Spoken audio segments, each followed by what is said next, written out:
Everybody ready? All right. Welcome, everyone, to this is City of Cottonwood Heights. This is our work session for Tuesday, April 2nd, 2019. It's our business meeting. I said work session. We just came from work session, but I have members on both sides of me to keep me accurate. So welcome once again. We'll have a Pledge of Allegiance, and I'm going to ask, let's see, our city manager, Tim Ting, will you lead us in the pledge?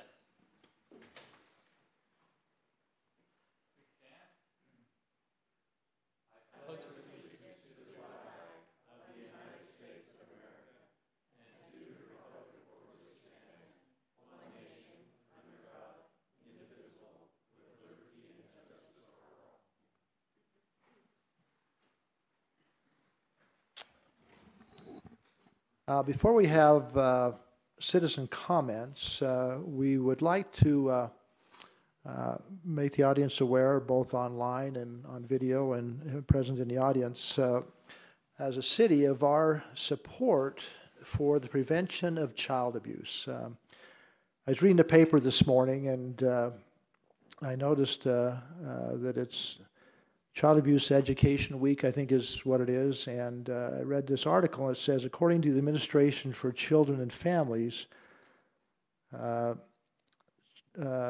Child Maltreatment Report, Child Protective Service agencies nationwide received an estimated 4.1 million referrals involving approximately 7.5 million children in 2017 reporting year. That's horrible and scary. And it's real, and we don't see it. I know in our public safety departments, they see it, they deal with it. Our victim advocates deal with it, and it's an issue that we're concerned about. And we have a proclamation we're going to read in a moment. But before I do that, we have a guest with us right now, Shelley Meekum from Family Support Center.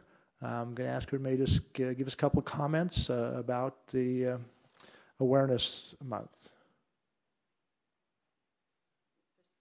Yes, go right up to the microphone. Thank you for having me here.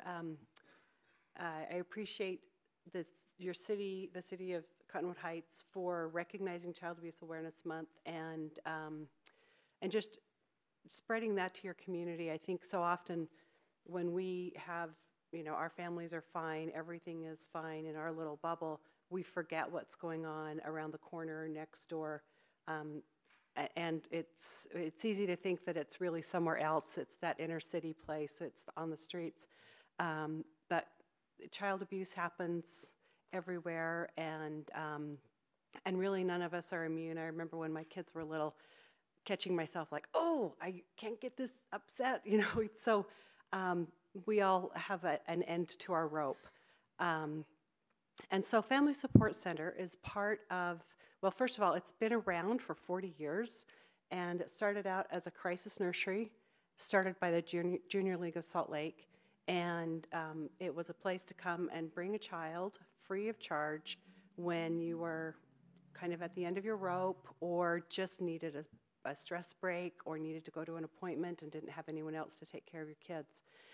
And so the crisis nursery started it, and it has grown into a number of other services. So we now have 3 crisis nurseries around the city, in West Valley, Midvale, and Sugar House. And we also have in-home parenting education that we provide through grants from the state and county, and also adoption respite services that someone can come in and care for your family if you've adopted a child. We have a place called Life Start Village, which is a self-sufficiency program with a housing component, is what we like to call it, for not just homeless and single mothers, but fathers as well. So we do have several men in the program now.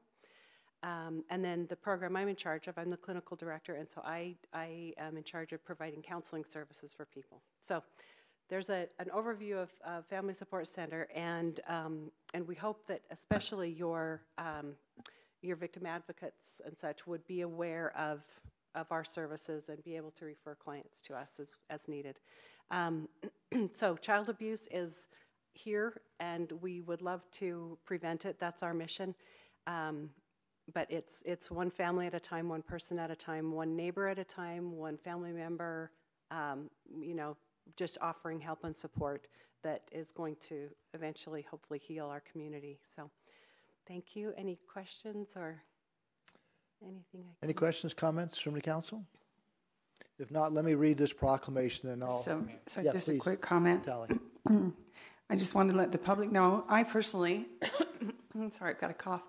I feel like conversion therapy on minors is a form of child abuse, and we as a council are going to talk about that in June. That's our second meeting in June.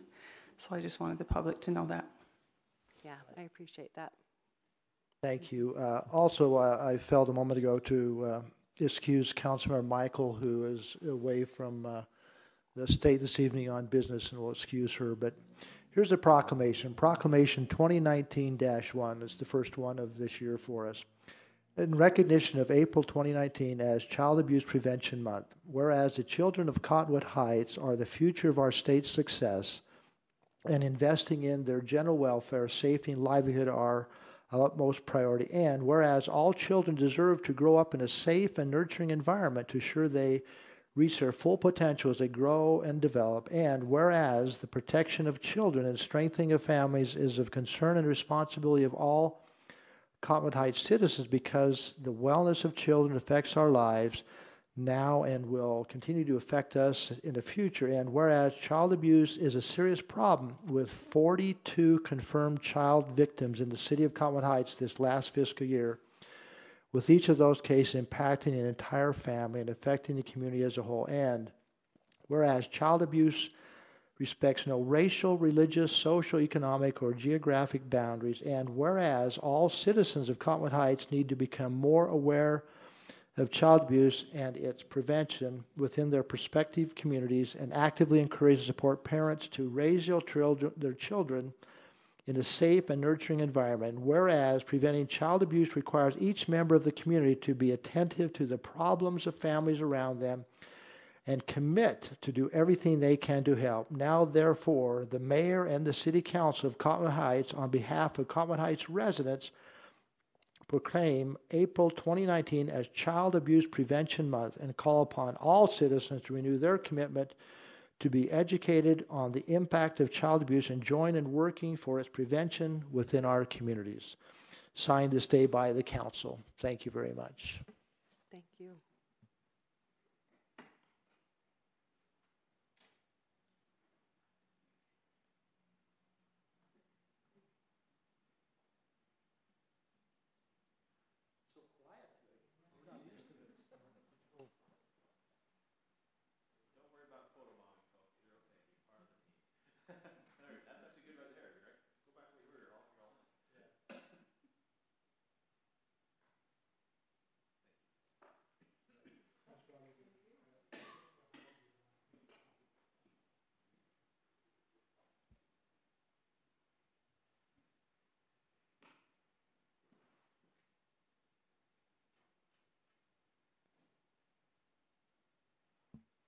All right, now's the time when citizens can share with us any comments. I don't have any speaker cards, so is there anyone in the audience who would like to make public comment tonight?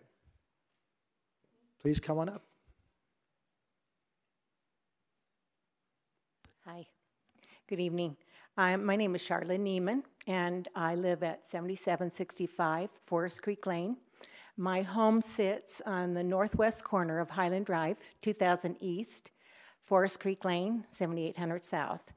And I'm here to request a no engine brake sign on that lane, that road, going south between Bengal Boulevard and Forest Creek Lane. I am aware that 2000 East is a north and southbound is a designated truck route, but they're still not allowed to use their engine brakes down that road within city limits. Stated in the Salt Lake Valley Health Department Health Regulations number 21, noise control. It says on Article 8.0, specific noise prohibitions. The following acts are declared to be in violation of these rules and regulations. 8.14, dynamic braking devices operating any motor vehicle with a dynamic braking device engaged except for the avoidance of immediate danger. Dynamic braking device is a device used primarily on trucks for the conversion of the engine from an internal combustion engine to an air compressor for the purpose of braking without using the wheel brakes, commonly referred to as a Jacob's brake. I'm sure you've heard the use of these brakes with these semis throughout the city on hills and such. But engine brakes going down that hill does nothing but echo off that apartment complex, and it is 100 times louder than any engine brakes in, it generates loudness because of the hill, the apartment complex, my berm. And this happens several times a day. I hear it all day long. And I talked with a Cottonwood Heights police officer today and asked him regarding the regulation, why it isn't being enforced. And he told me because there was no sign. And that actually is not true, stated in the health regulation number 21. It's whether it's posted or not, it's against the law to actually use the engine brakes. And the truck drivers are probably thinking the same thing. If it's not posted, then I can plead the fifth. I didn't know about it. So what I'm asking is, what can I do to help get that sign posted going down that hill so they'll stop using those engine brakes, because that road is used immensely for semis. Well, the first thing you can do is come to a city council meeting and stand up and speak to the mayor and the council. Exactly. Thank you. Then the mayor will look to the city manager and public safety and say that we'll get your contact information and give you a clear answer of why we're not enforcing it, or if it's a health department thing because of noise or what. So, any comments from public safety? Agreed. And we'll get back with you. Perfect. Yeah, absolutely. Thank you. We'll just need your contact information, so if we can get you to fill out one of the cards. That was one of the things I did when I talked to when the officer today told me was the best thing to come here tonight. Absolutely. So yeah. I'm well, here. Lucky you had your comment today then. Because you wouldn't have to wait 2 weeks. So, Robbie, do you have a comment already? Or? Well, no, she's correct in her interpretation of the code. The officer was incorrect in his assessment of why that's not enforced. It's not something they do routinely, but they should be doing it. A sign would only help to remind them and reinforce it, but we're happy to make that a priority for you. You're right, and it is noisy, and it shouldn't be there. Yeah, and it's I can't terrible think of a going reason down that hill. What would justify it other than a legitimate emergency. So, and I think that's the main thing with me is just help the truckers, remind them that not to use the brakes going down that hill. we agree. Thank you. I appreciate it. Either way, we'll still get him back in touch with you and let you know the timing, but appreciate you coming. That's why we're here, and thank you. We'll go from there. All right. Thank you. Any other public comments? Anyone from Skyline High School that would like to speak? No? All right. Okay. Hearing none, we'll move past citizen comments. We have 2 action items this evening. The first item is to approve an interlocal agreement with Salt Lake County concerning a grant we have received for $1.5 million in transportation funding for work on eventually developing and creating the Bonneville shoreline in our city. Do we have any further discussion on that item? Approve this so we can do my. Yep, that's right. Any other comment? If none, I'd call for a motion, please. I move that we approve Resolution 2019-19. It's been moved by Councilmember Bruce. Do I have a second? Second. It's been seconded by Councilmember Bracken. Any further discussion? Hearing none, I'll call for the vote. Councilmember Shelton. Yes. Councilmember Bracken. Yes. Councilmember Bruce. Yes. And I will vote yes, and Councilmember Michael is excused.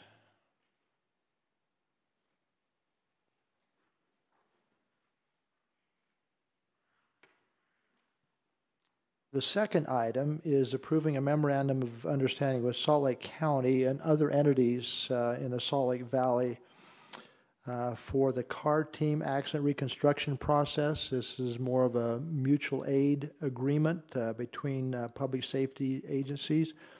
Tim or Chief, you want to add anything to that? Sure. As you stated, it's a mutual aid agreement with the law enforcement agencies that surround this community. In the event there's a major crime or fatal accident, we can rally the resources to scale and recreate the crime scene without any compromise to existing or ongoing services, for the routine calls.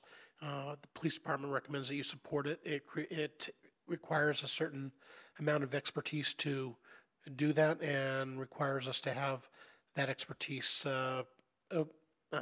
brought in from ourselves and surrounding agencies. Any further comments from the council? I would say the other part of that is that we send personnel to participate. It helps keep our personnel trained up and up to speed on those types of things as well. So it works both ways. We do contribute, but we get some of that. Yeah, we have some of the expertise here. We continue to train them and train their replacements. It's not just the initial crime scene, but there's a lot of reconstruction hours and hours that occur after the fact, and that takes a great deal of time and expertise. So spreading it around makes the chore much easier. Okay, thank you. With that being said, I'd move that we approve resolution 2019-20. Okay, it's moved by Councilman Bracken. Do I have a second? Second.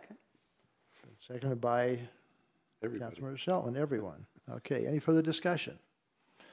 And then I'll call for the vote. Councilmember Bruce. Yes. Councilmember Bracken. Yes. Councilmember Shelton. Yes. And I will vote yes, and Councilmember Michael is excused.